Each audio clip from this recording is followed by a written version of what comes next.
Freddie played with lots of feeling and energy. We were feeling sad about Muddy Waters and the festival concertwares. It's really fun there, you know? Dusty Hill was a musician with a long beard. People always thought of him when they saw ZZ Top. He died while sleeping in July 2021 when he was 72 years old. This made everyone feel very sad. For more than 50 years, he was the most important bass player in one of America's longest-lasting rock bands. His famous dark beard, sunglasses, and quiet way of acting on stage came the picture that everyone remembered. But under that calm look was a gentle smile, a personality full of surprises. Not many people know that Dusty Hill once shot himself in the stomach by accident. His boot made a gun fall and go off. Few people know that he left school just because he wanted to live. Even though he hated working at an airport in secret, even fewer people know thought, even though he was a rock star, his daughter's biggest dream was not to follow his path but to become a lawyer instead. Dusty Hill was never a show-off celebrity. He was a quiet star, a man who lived his life through music. He was the best at talking through his bass, and his whole life helped keep the band together. If you've ever nodded your head or felt the beat when listening to ZZ Top's music, then this message is for you. Let's remember Dusty Hill and pay respect to a musician who never wanted the spotlight, but never walked away from his music. Come with us as we tell the Untold story of his musical journey, parts of his life, and the impact he left in millions of rock fans' hearts of everywhere. Childhood. Dusty Hill was born May 19, 1949, in the city of Dallas, Texas. Dallas is famous for loving America, cowboys and guns, but not so much for accepting anything different. In this kind of place, young Dusty's love for blues music and long inherent his creative spirit quickly showed he wasn't like the other kids. From when he was young, music called to Dusty. His first inspiration was his mother, a woman we really loved. Music. Dusty used to think that every home was like that. But he quickly learned it wasn't true when he told his friends about his love for music. He wasn't just made fun of. He got trouble from their parents too. In a mostly white neighborhood in the 1950s and 1960s, a boy who loved black music was hard to accept. By the time Dusty was 8 years old, he had already started playing music and getting paid for it with Rocky Hill, his older brother. He started going to local bar Swan. He was 13.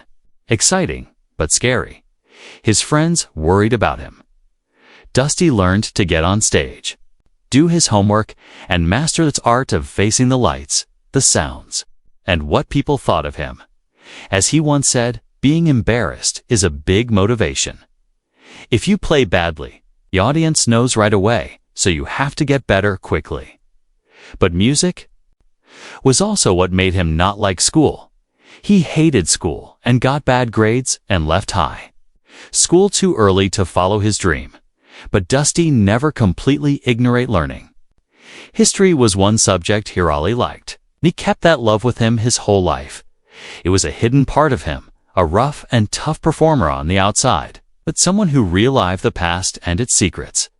Dusty Hill grew up in a strict place in Texas where he loved rebellious blues music. There was a fight between rules and passion, between what people expected and wanting to be different. These opposite things were there from the start and shaped man he would become as a musician. Later, he let his bass guitar do the talking, the words that he once kept quiet. Asterisk, asterisk. Early career, asterisk, asterisk. Before becoming an important part of ZZ Top. Dusty Hill had a hard but very independent journey through music. It started on small stage, with unknown bands and wear choices that only a young artist with nothing to lose would dare to make. In the 1960s, when blues music and long hair were still considered strang in Texas, Dusty and Rocky Hill, his brother, started a band called American Blues. The band stood out because of their long hair and a mix of psychedelic sounds that combined classic blues in a conservative place. A band with long hair, weird clothes, and black music was almost asking for trouble. Dusty remembered. I got made fun of more for having long hair than for the music. Maybe they thought I had lost my mind, but it was exactly that craziness that let me live an honest life. American blues played alone in bars and small clubs in Dallas, giving Dusty the chance to practice his performance skills without any formal training. He learned bass without a teacher under pressure when there was no bass player in the band. His brother just said, "You play bass, Dusty. Grab the bass, figure it out, and keep it to yourself." Later, he would say that embarrassment pushed him to get better. Because on stage, under the lights, no mistake can be hidden. But success didn't come with dreams. After American Blues broke up, Dusty and Frank Beard, his drummer friend, found themselves almost broke. They left Dallas, sold all the equipment they could to buy a Greyhound bus ticket to Houston, hoping for a fresh start. No record deal, no money, no industry connections, just a shaky belief in some rough demos and rock music. They hit rock bottom when they got to Houston.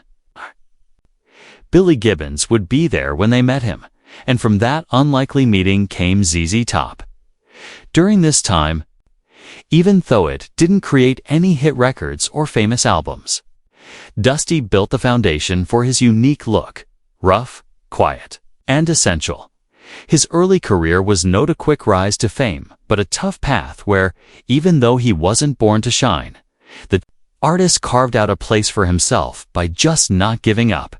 Professional success, when talking about success in the rock world, people usually think of wild solos, crazy acts, or big personalities on stage. But Dusty Hill's success come from never giving up. He didn't try to be the star. He chose to be the foundation, keeping everything in place.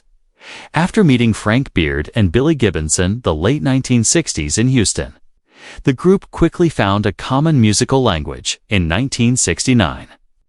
They started ZZ Top.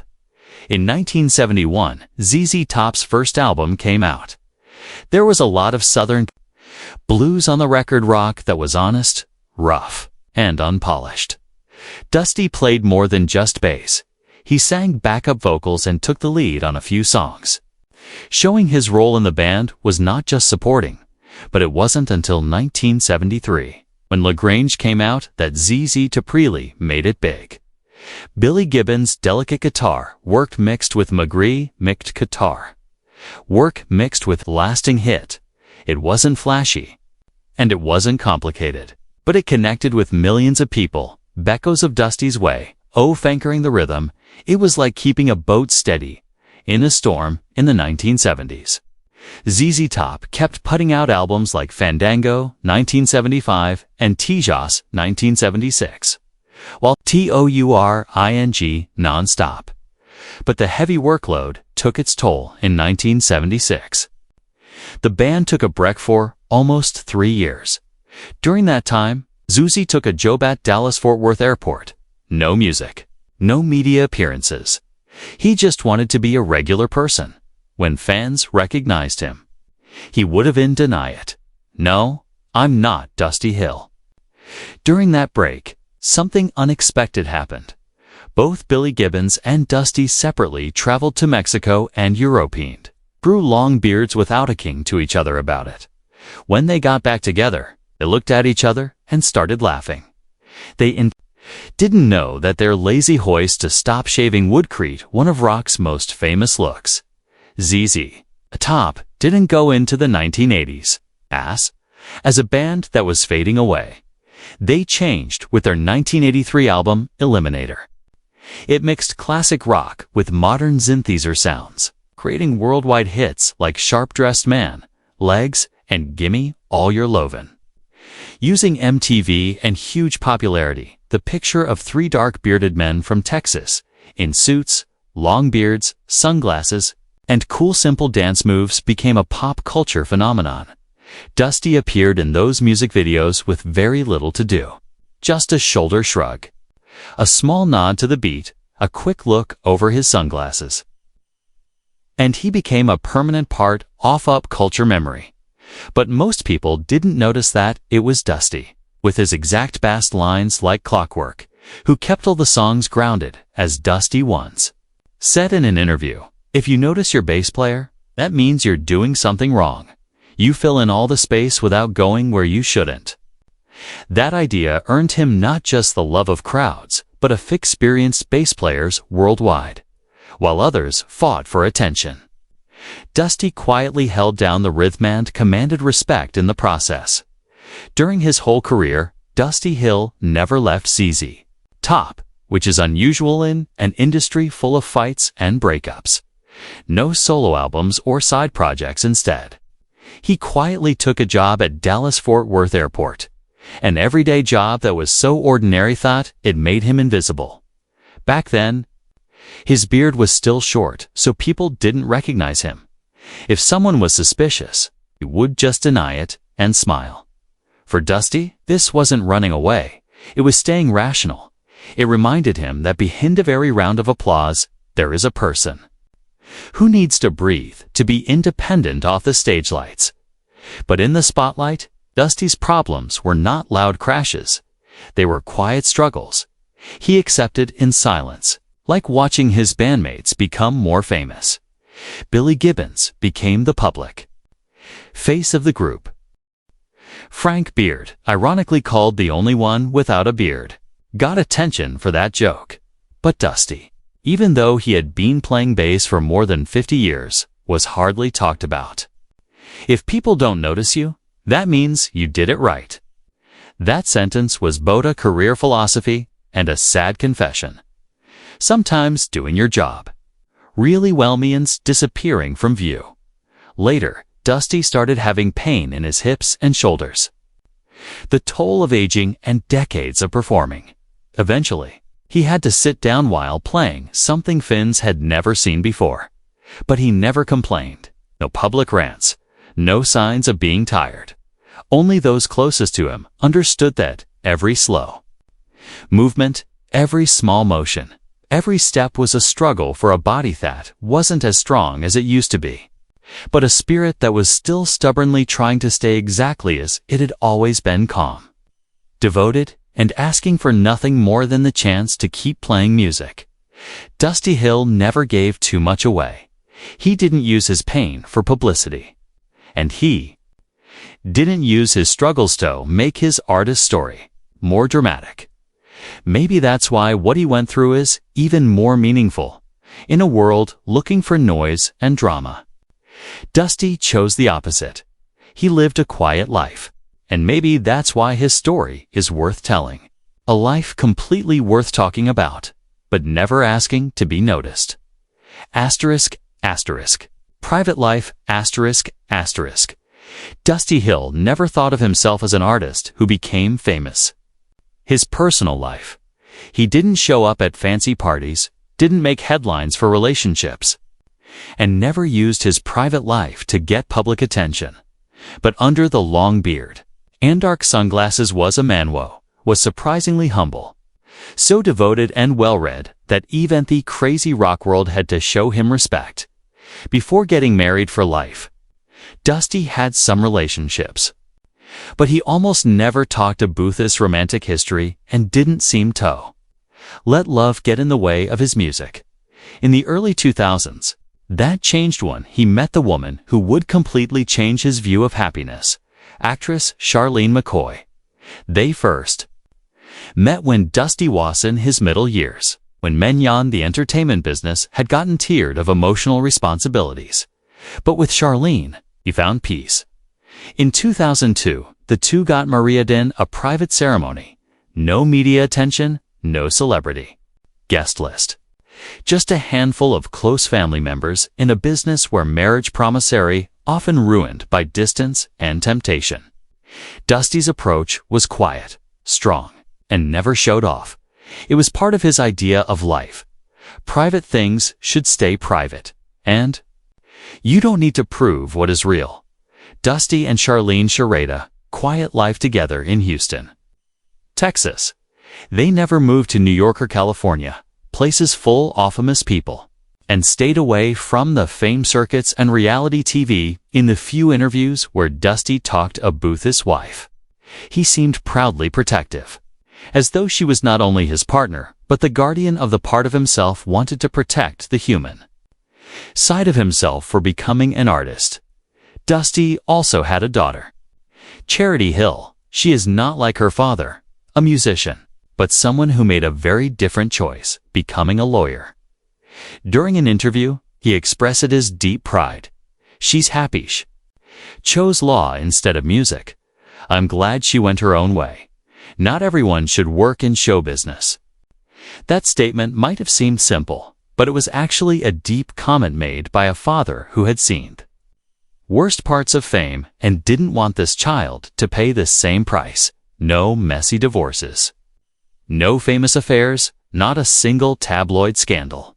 Dusty Hill's private life was like a solid square king, a world full of twisted shapes, and that very stability creates something special in a business where artists constantly reinvent themselves. Dusty was one of the few who didn't need any change sand. Never went out of style because he understood what was enough in love, music, and in life. Maybe that was the rare perfection that very few people have. Rock stars never get to grow old gracefully. Last years and legacy as he got older. Dusty Hill was in his 70s and still refused to quit, while many of his peers chose a retirement, a peaceful home life, or writing life stories and memoirs. Dusty kept moving. He kept getting on stage with his famous bass, still wore dark sunglasses and leather jackets, and still made sure that ZZ Top's Rhythm never got off track. But only those closest to him knew his body wasn't what it used to be. In his last years, Dusty fought quietly against serious health problems, especially with his stomach, shoulders, and hips. He never made public statements, never used his condition to get pity. Everyone close to him knew some nights when he had to perform while sitting down, times when he could barely stand up, but he still forced himself to continue. Not a single show would be missed. For him, stopping for even one night was unthinkable. In July 2021, during a summer tour, ZZ Top announced that Dusty would step aside for a while to take care of his hip. A lot of people thought it was a common injury. But 2 days after what would be Dusty Hill's last time on stage, he passed away quietly while sleeping got his Houston home. No crowd of fans around, no cameras flashing, no dramatic or final words. A quiet, simple, and peaceful ending, just like he had always lived his life. Billy Gibbons, his friend and bandmate for more than 50 years. Notice its incredible care Dusty had us to be ready for this day. Before leaving on tour, Dusty had pulled Billy aside, held his hand, and whispered, "Let Elwood take over playing the bass. Let the show continue." Elwood Francis, longtime member of the band and guitar technician, had been handpicked by Dusty himself to replace him if anything happened. It was as though it had all been planned ahead of time. Just 3 days after ZZ Top's performance at Alabia Mestiskius Amphitheater, Elwood took Dusty's place, not to replace him but to continue his work. And when the first bass note was played, the audience did not cheer that evening. They waited quietly, before standing up to their feet. A respectful silence he thought was right for a person who had just walked away from life's stage. Some people criticized the band for playing so soon after his death, but to those who really knew Dusty Hill, it was exactly what he would have wanted. Nothing spectacular. No long periods of silence. Just keep playing so he could live again. Even briefly, through the deep, meaningful rhythms. There was no need to remember Dusty Hill as a myth. All he wanted was to be remembered by his name, whether in the middle of cheers or in the silence. And since that July in 2021, every time ZZ Top performs, he is still heard. not because he's a ghost. Not because he was ever really gone. Dusty Hill never thought of himself as an artist that people would use fancy words to describe, like revolutionary or icon or genius. He didn't blow up on stage-year top charts with his own name, and he hardly changed in more than 50 years. He was a constant starting point, the famous long beard. Eyes hidden by dark sunglasses and a strong devotion to one band, one lifestyle, one simple belief. But it's exactly that steady quality that made him remarkable. In a world where everything changes, Dusty Hill was an unbreakable constant. He was steady. He didn't have to speak loudly to show his value, just one perfect bass note. A small nod under the stage lights and one quiet instruction bore his departure. Continue the show. The story of Dusty Hill is not about claiming to be the best. It's a quiet symphony of never giving up, a life dedicated to silently keeping the stability, and a band's heart for over 50 years without ever taking the spotlight for himself.